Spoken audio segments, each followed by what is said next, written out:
I presume I did. I come from Liverpool, and I presume I did once have a Liverpool accent, or a Liverpool-Irish accent, which is my background.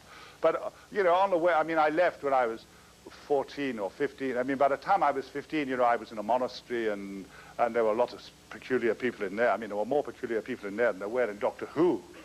But I prefer Doctor Who on balance, yes. And so things happened to me on the way, you know. Then I was in the army, and then briefly in the Navy, and then training in the south of England, and then on tour. You know, one's bound to, I don't know, some people can identify my Liverpool accents are not difficult to lose. It's speech rhythms that remain. And some people notice that I come from the Northwest. Yes. Have I got anything in common with him? Well, I think I hope I have in common with him, you know, that generally speaking, that I'm rather benevolent.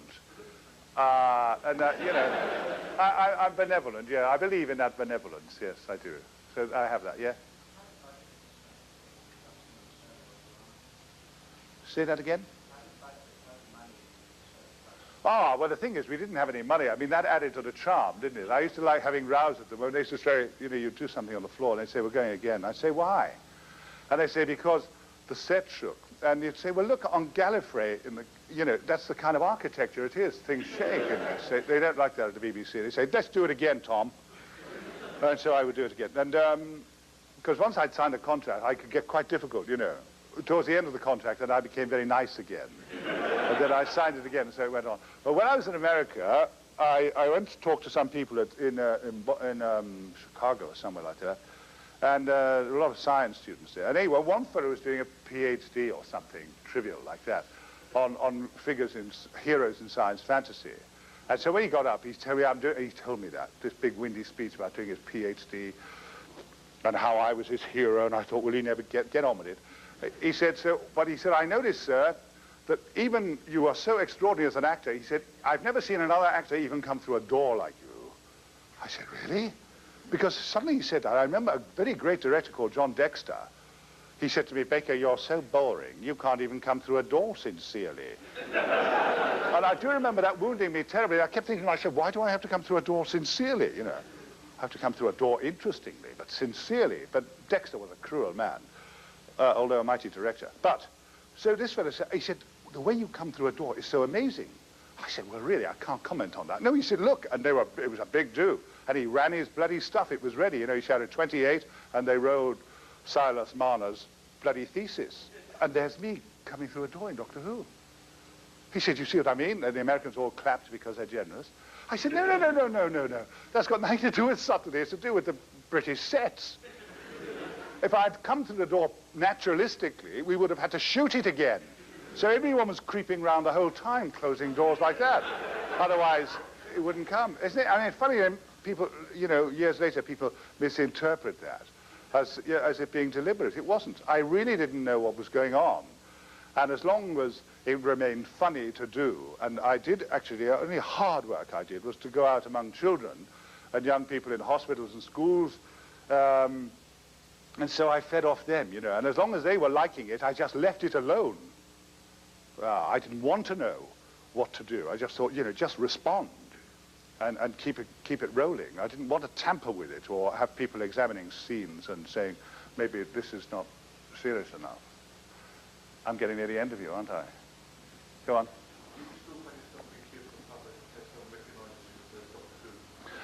Actually, two people on near Kelly Tarleton's said hi, Tom, to me this morning. But on the other hand, as I get older, somebody said actually yesterday, but I think they were being unkind. I haven't found the explanation, but somebody said to me, excuse me, are you Jenny Shipley? Is that true? I suppose I've been out for a walk, and I was probably looking a bit tense or whatever it was, or maybe I was looking terrific. I don't know who Jenny Shipley is. Yes, sir? What did I say? I said, I'm so sorry, I'm not. I said, I'm not. I was deeply apologetic, because, you know, I hate disappointing people, and he was disappointed. Yes?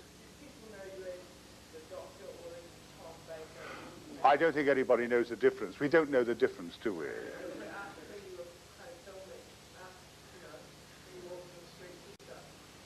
Well, I don't think we can tell the difference. See, television I hope you agree with me. I'm very fond of people who agree with me. Is that television, you see, is much more potent than the films in this sense. I hope you'll all agree. Television takes place almost necessarily, by definition, in a domestic context. Therefore, it catches you. We are watching television or listening to it, or it is watching us, in our own homes with our guard down, especially early evening television. Our critical faculties are very low after a day's work. And so, it rolls at us. You see, when you go to the movies, you've got to go out to the movies and drive and park and get your popcorn. And then when you're eating your popcorn, you can't hear what the actors are saying anyway, so it doesn't matter. But there's a formality to it, and you sit down and watch it. And although it takes place in the dark, you're actually surrounded by people. So television is more powerful in that way. It's slyer. It impinges on you because you're not critical of it. It's just there. And so when you meet someone from television outside, it's not like trying to meet a movie star. If you saw a movie star, you wouldn't be certain. You would say, is that Jonathan Pryce or is that George Segal or whoever? But you wouldn't know. But television stars, actually, as soon as you meet them, it's just incredible the way you think that you know them or hate them, depending on what sort of parts they play. So when people used to see me in the street, grannies often used to say, hello, dear. I was very, very popular with grannies. Yeah. I'm still popular. I go to the, shopping malls in England. We have them now. And I go to Waitrose. Waitrose, very upmarket one. It's an extraordinary thing, isn't it, you see? Here I am in the twilight. And I bend down to get some salt or something like that. In fact, I've discovered where I get pinched the most. And I keep getting pinched. It's an appalling thing. Even in winter, I get pinched. And I jump around like that, and there's some lecherous old bag of about 87, kind of whistling like that, or I hear her dentures percussing. But she still adores me, and she's still after me. So I never complain. I never complain at all. I sometimes look at them a bit old-fashioned like that. So there we are. It's strange, isn't it, the power of television. Right? One more before I sign your... Yeah? Yeah, I do have regrets. My life is full of regrets. Anything that I left that was joyous, I regret but I wanted it to go on, and it can't go on, can it? You see, one of the beautiful things and terrifying things about life is that something can't stay just beautiful like that. It's got to grow. And sometimes it's got to be pruned, and sometimes it needs more water, and so on. It goes on. So it was changing, Other people came into it, and the writing changed slightly, and I changed. I mean, the other day I saw a clip of myself in a film running upstairs. My God, I burst into tears. It was incredible. I said to my wife, look, I used to be able to run upstairs. Yeah, it's amazing. Or playing tennis, all those things I used to be able to do. So I do have a regret, but I have a regret, what I'm really regretting is that, is the passing of my vigor, the passing of all those days when, because a lot of people are already dead from there. Yes, sir? Well, you do it right. Was the irony ever strike you of, in the younger days going from the monastery to later on playing Rasputin? Did the irony ever strike you? Well, no, I didn't, because, I mean, the history of the church, particularly the history of Christianity, is absolutely riddled with amazing paradoxes. I mean, the Roman Catholic Church, if it wanted to, they've got great spin doctors. They could make murder sound like charity, I mean, they kind of burn you if you don't actually agree with them in the past or whatever. Now they're a bit more subtle, but they can still make you feel pretty tense. But, I mean, Rasputin actually was a kind of grotesque figure from, a decadent end of the Russian Empire, really. So it was, and also, I didn't really know what I was doing in that one either. It was just a part. And suddenly, I got off the train and off the plane, everyone was giving me lavatory rolls of Spanish money. It was amazing, absolutely amazing time.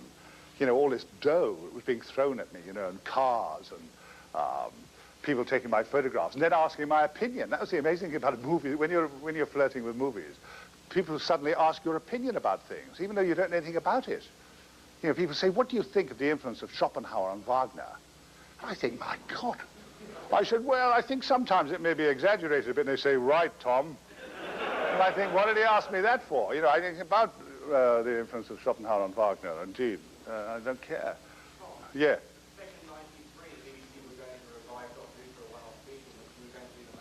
Yes. Well, I tell you what, I felt deeply shocked to begin with when that film, but then the next day they rang me up and said, we'll pay you anyway. And so suddenly the grief evaporated. It's extraordinary, isn't it, really? I've always felt that if I was a doctor, we spend far too much in our society on drugs. I think actually when people go to the doctor, they need attention, Someone, when they say to the doctor, they say, I'm feeling terrible. The doctor says, hey, listen, What about a little holiday in Miami? Or what about, you know, some new clothes, or a few days off or something? The doctor said, listen, move into the sternum, you know, into the Hyatt Plaza or something like that for a fortnight. People need attention, not you know, they need some variety in their lives. That's where I come from. Here, I cannot imagine why anyone might be depressed here, but that's an impression I have. You know, I thought I died and would come to heaven. So I can't imagine that here. I haven't seen anyone looking depressed. Actually, I did see a chap talking to himself, and he was smoking 3 cigarettes, which I thought was excessive, outside of that funny little bookshop called Winkles or something. And he, what? Winkles, yeah. And he was having a hell of a time, whoever he was talking to, but I couldn't see them. I didn't like to pry.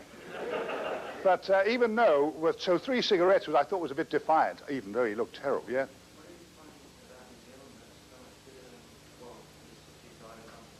Well, I mean, I think that you can't, if you haven't been, you know, to our densely populated, I mean, I work in London 3 or 4 days a week, to live in our big cities, you know, which are heavily polluted. I mean, I don't mean that we have to live there, and people generally, I suppose, are reasonably happy, but, you know, we don't have this wonderful fresh air, we don't have all this space, you're not hugger-mugger, you know, there's stacks of space. Because, you know, cities in a way, although people gravitate towards cities, people are not meant to be. When people are too close together, I think they get anxious. They don't like that, you know, you're trespassed on and you use your elbows a lot. And so when I was walking up your main shopping street yesterday, I couldn't believe it. I said to my wife, think about Oxford Street. Well, think about Oxford Street, I'd rather be dead. I mean, even at 8 o'clock in the morning, Oxford Street's a nightmare, never mind 3 o'clock in the afternoon. So I think you're in heaven, yeah. Well, I would be happy. Well, I don't know where I could work here because you don't have much theatre here, do you? Not very much. I think the radical theatre that young people are starting out don't include, you know, actors near the end of their lives. That kind of theatre of commitment is quite different. But on the other hand, someone might turn up to see me. I see there's a production of Richard III in the park. I certainly would like to have a go at Queen Margaret. I mean, she was a really aggressive old bag. She really was. It's a good part there. Yeah, Maggie Smith did it awfully well. Yeah. I was born off Stanley Road, right downtown in Liverpool. When I say Liverpool Irish, I mean Liverpool Irish by environment. There's no Irish in my blood or anything like that. But everything was Irish around me, you know. All the Irish witchcraft, that is the priests, the teachers, the publicans, they're all Irish, you know. So there was a lot of blarney and a lot of magical, you know, phrases going round. It was quite good. I can remember the tail end of their old Irish women who came over with their families, who would still be, for some families, the first generation who lived to be 80 or 90, smoking clay pipes in long black dresses, smoking, and of course no teeth. That used to amaze me as a child, you know, that kind of time funnel. Yeah. During the time you were a doctor, you had 3 different producers. Yeah.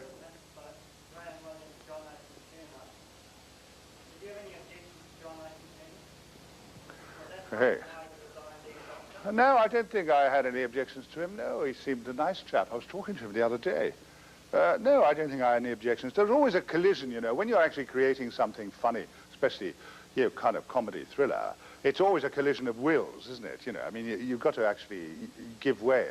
But I was very opinionated about how it should go, and he was equally opinionated, and sometimes he would win, and sometimes I would lose, and then he would win, and then I would lose again. And I began to get rather tired about that, yeah. But we're friends now, yeah. Yes, sir?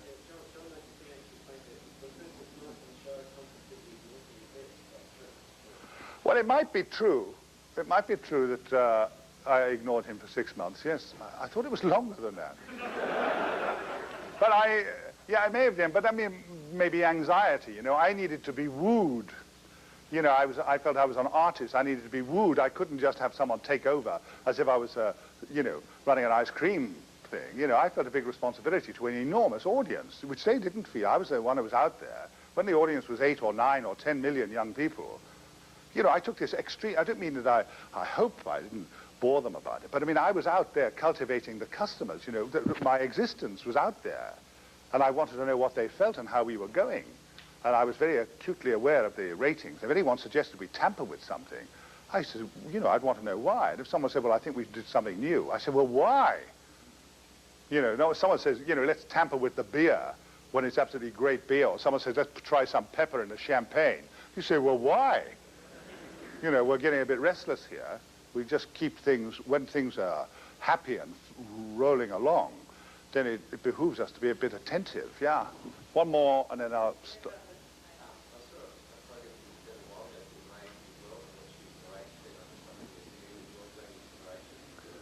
Well, yes, I mean, I get lots of narrations to do now, voiceovers and everything like that, but I mean, I'm very good, especially on these bad scripts. They get me in, you know, for kind of instant sincerity.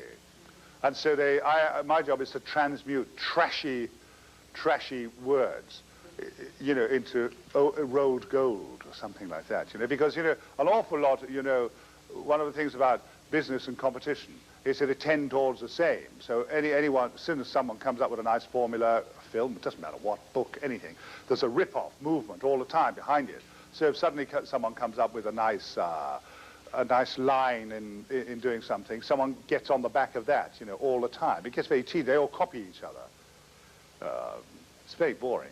You know the way businessmen talk, they are the feeblest of them all, aren't they? I mean, businessmen seem to be so uncertain of themselves that they constantly have a vocabulary of about 46 words. And they keep, you know, snapping their fingers and saying things like, welcome aboard, or they keep talking about uneven playing fields, and things like that, which I find extremely tedious. And, but that's so that they all know where they are. They keep talking about the team, don't they? And subsuming the individual to the team. And I notice footballers and cricket players doing it now, and all hugging each other. It's quite shocking to me, really. I used to like it when the New Zealanders used to do their war dance. And British players used to look so embarrassed, and they say, what are they doing, you know? But now we've lost that, so we've all got together. We're all nibbling each other's earlobes, as if somehow that will bond us and make us less frightened of the All Blacks, you know. It's very nice. And as for association football, I mean, some of them are suffocated, some of them are killed. They score a goal, and, you know, 10 men fall on top of him, and often, you know, by the time they get off him, it looks to me dangerous, but I mean, sometimes they're dead, which strikes me as being defeating the whole object. I know, come on, you've had about, you go on. No, I'm not going to watch the cricket because I'm too nervous. And also, I'm too nervous here because they're nervous, aren't they? You know, because I don't want to be, you know, I'm a guest in your country, but, you know, that England and New Zealand are both at the kind of distant ends of the cricket world at the moment. And it's making them anxious, you know, because they've both got to prove something outside of just the game of cricket, because they know whoever loses is really down the Swanee. And as we had a terrible time in Africa, I think we beat a team in Matabeleland, and I was so thrilled about it until I discovered they'd only been playing 2 weeks. And it was a tight game. It really was a tight game, and it was amazing. You know, they were all playing with, I don't know. So I didn't want to go and see them. Because I'm afraid, although I long for them to cover us with glory, because as you know, that is the function of young men, not old men. Old men send young men to their deaths or criticize them, but young men, the function of young men and women in sport is to cover the rest of us, ordinary people, with glory. That's why we put such a big weight on them, isn't it? They must, that's what glory is about. To win is to glory. However, of course, one can lose gloriously. That's not admitted now because they get a hard time. But there's a great line in Milton's Comus, and he talks about there's a glory in fighting for dreams that are doomed to defeat. And so people can, of course, lose gloriously. But I mean, when you see tennis players losing, and it really, you can't sit there, can you? I mean, it is hot-making. I saw some big table tennis, some tennis player the other day kicking his racket about, you know. It was so dull. I mean, I really had to go, you know, and I thought, it was at moments like that I'd quite like to have been God. I really would have sent a thunderbolt down that way. I really would, yes. No, I'm interested in glory and losing gloriously, and anyway, laughing, yeah? Oh, it's impossible. My favorite memory is impossible. I think probably what was amazing was actually getting it, you know. And when I got it, I was very down, and I just had a failure as Macbeth. And when I got it, they asked me, having told me that I got it, they asked me, could I hold the news for about 8 days or 9 days? And it was terrible. That was terrible, to have a great part in television, although I didn't realize it was going to be as big as it was. And then to have to sit on it for 8 or 9 days, that was terrible. Yeah. But it was that, yeah, because, I mean, you know, to once have been, I've often quoted it, to have been to be a child's hero, to once, for 7 years in the United Kingdom, don't talk to strange men did not apply to me, which raised me, you know, and I had this access to young people, which is not allowed anymore, have they? I mean, now if you say to a little boy, a little girl, hello, do you fancy an ice cream? He's likely to say, bugger off, you dodgy old man, or something like that, isn't he? This is a terrible, sad thing, and so for 7 years that didn't happen to me. I had access to the hearts of children everywhere, and to their homes, indeed. So I think now, shall I sign a few autographs or whatever? Yeah, go on, ma'am. You said earlier that making the program for children, Yeah. even though a good portion of your audience should not surely be adults, isn't that funny? I don't actually make the distinction very much between children and adults. I really don't. I think in the area of the imagination, I mean, of course, there is such a thing as, you may say there are children's films or children's literature and adult literature, but things, in another sense, and I would defend it hotly, you know, a thing is either well done or it's not well done. And if it is well done in the area of imagination, it will engage anyone. I could have modified what I said by saying that, in a sense, it was a participatory program in that it engaged children with adults. Because nothing in life is so agreeable, is it seems to me, as seeing happy children. And if they're your own children or the children of your neighborhood, and you sit with them watching them being captivated, it is similar to the pleasure of watching them open presents, you know, and you see those faces and you share in it. And so I didn't make the distinction, you see, about what was adult. Because, I mean, it wasn't that complicated, was it? You know, it was just an adventure story, you know, where I was a children's hero. And all the monsters were obvious, weren't they? I used to love it, you know. And I wanted, you know, when the Daleks were always shrieking. Ha! They were always shrieking about exterminating me. And I often wanted to turn to the camera and go, look at this, isn't it? They just don't learn, do they, you know? But the BBC didn't like that at all, yeah. So they never did let me do it. And I've just done it for the first time now. Right, what would you like me to do now? Sign some autographs or books or something, and then I go, yes?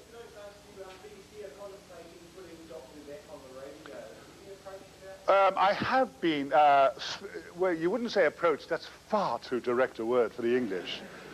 But rather like the chap who wired me up here, feelers have been put out. And feelers have been put out, and so I may very well do it. But I've made it, well, I mean, I've made it very clear, there's no point in going back to the old stuff, you know, because you can't actually go back to making it just like that. You've got to find a new way of doing it. I did think perhaps the way of doing it would be someone trying to write Doctor Who's biography, and then after a while, the first adventure is the fellow getting in touch with Doctor Who. When he gets there, he meets the Doctor and says, you know, what these know-alls do. He said, look, I know all your adventures. And the Doctor says, do you? How can you do that? And then it turns out that, rather like Sherlock Holmes and Watson, you know, there are lots of adventures I did for which the world is not yet ready. And then we tell other stories. It might come out like that, you know, with all the new technology you've got of retrieval, and they wouldn't necessarily need to be completed stories either. You know, they could be, and then there could be things, so the Doctor could be actually getting a bit gaga or something like that, and, you know, and have been at lots of battles, or have been a great pal of Copernicus, or, I don't know, someone like that. Or Jenny Shipley, for all I know. Right, so I think I better stop now and I'll sign some autograph. What time is it, please? 2 o'clock. Oh, that was a good hour, wasn't it? Yeah, okay. I didn't much care for that at all. No, I think the K9 thing was dull, actually. It was dull because of the limitation. It was dull because I used to see the actor who played the voice rehearsing, you know. It was just silly. And also, you know, it limited me terribly because I had to get on my hands and knees for every 2 shot. It was terrible, I thought. Really naff. Right, well, okay. Well, that's it. I'm going to go here or out there. Well, I think I'd rather sign them near the air. Okay, yeah. It is, yes. Well, I'm going to have a coffee and you get the line organised. Just one moment before you do that, Tom. We're aware it was your birthday a few days back. I don't miss anything. And we'd also like to express our appreciation for you taking the trouble to be here this afternoon, so we've got you a couple of gifts here. Oh, great. Do you want me to open it? Well, yeah. Yeah, I'd like to, yes. And this as well. Yeah. I'll scream if this is about Chelsea. It's got to be about New Zealand. I did notice yesterday, am I wrong? But it seems to me in Winkle's, the bookshop, the books are very expensive. I mean, seriously expensive. Paul will tell you a secret. He works there. You do? No, I do. Oh, did I see you yesterday? Yes. New Zealand landscapes, yes, how lovely. Oh, yeah, I heard about this. I was talking to Andrew Bogle from the art gallery the other night, and he mentioned Andrew's apps. Oh, this would be lovely. We just put a little inscription inside the front. Will you? You have done? Yeah. To Tom, with best wishes, grateful thanks from the New Zealand Doctor Who fan club. Gosh, how amazing. Actually, I think I should get a signature on that to authenticate it. There's never be anyone, yeah. Actually, somebody did say to me last night about this. You know this boy who said he was my son, the one I didn't recognize. Somebody said to me afterwards, how did you know it was your son? I thought to myself, that's a very good question. And so when a man said to me this morning near the fish tank, he said, hi Tom, Sue, my wife said sarcastically, maybe it was one of your sons. You know, because wives actually remember that sort of thing. It's a very kind of classical thing, isn't it?